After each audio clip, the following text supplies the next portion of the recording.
Welcome back to the Papa Do Podcast. Papa Do! This comes from Thieves. Best artist in the game currently, Eminem, MGK, and NF. This person is racist. No.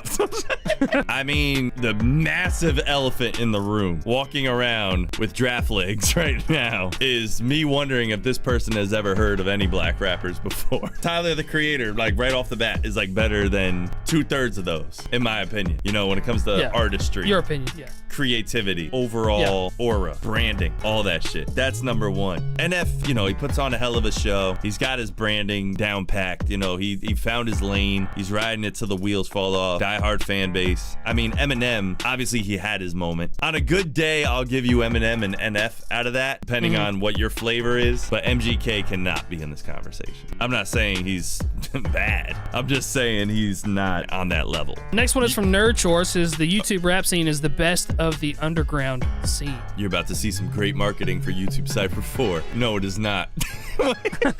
To me, like, what do you mean by underground? Like, do you mean independent artists? Do you mean That's like what that means SoundCloud to versus me. YouTube rappers versus small indie label rappers? You bring up a good point. I still view Strange Music as underground, but they're a mainstream label that makes millions and millions of dollars a year versus people like me and you that make welfare money making rap music. So what are we talking about here? What's the schedule like?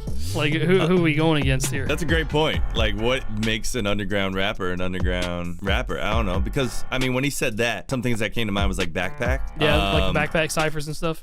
Yeah. I think underground is like people that have shows where like 1,000 people or less show up to the shows. That feels like an underground show to me. Like I said, Strange Music is the one that always comes to mind, but yeah, well, they're like the top dogs in the quote-unquote underground scene. Like, is Hobson still underground? You know, Token's still considered underground, even though he doesn't want to be part of that. Like, I don't know. I don't know. It's a very I would gray say there's a area. lot of really talented people on YouTube, in the YouTube scene, and people that have come out of the YouTube scene. Next one. Donovan Archer said Eminem's Rap God was cool, but a little too much look at me and not enough heart. I agree. I think it's designed to be a flexing song, like look at what I can do. I don't think it's supposed to be, this is a heartfelt rap song about bars. Like I think that was the whole purpose, was look at what I can do rap-wise. I'm the rap god. The hook is what, 4 bars? Yeah, he just it's kind not of even just the same does it really throughout. quick, just to have a little catchy part to hold the viewers' attention or listeners' attention for a little bit in between all the madness. But yeah, Rap God was completely a fun song to just flex skills, specifically skills.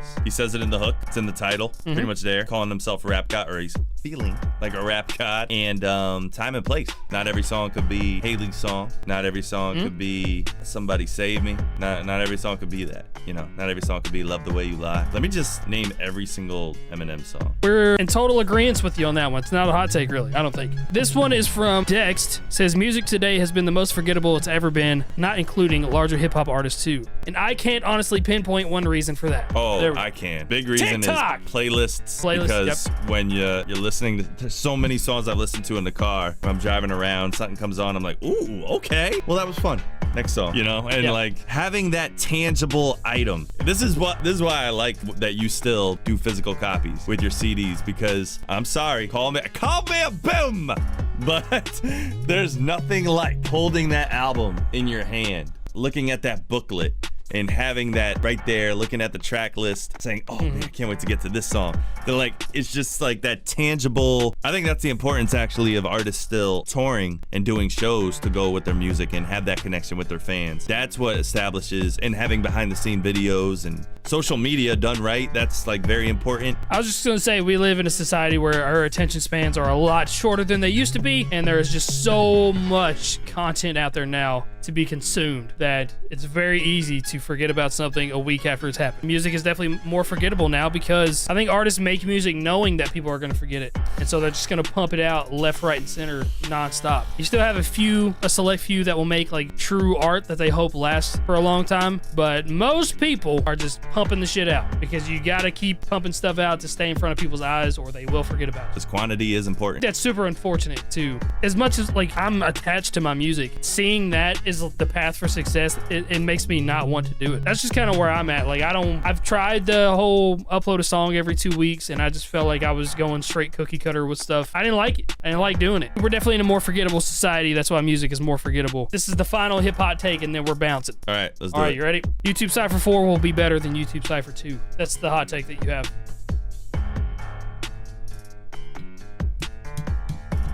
Well, Papa do!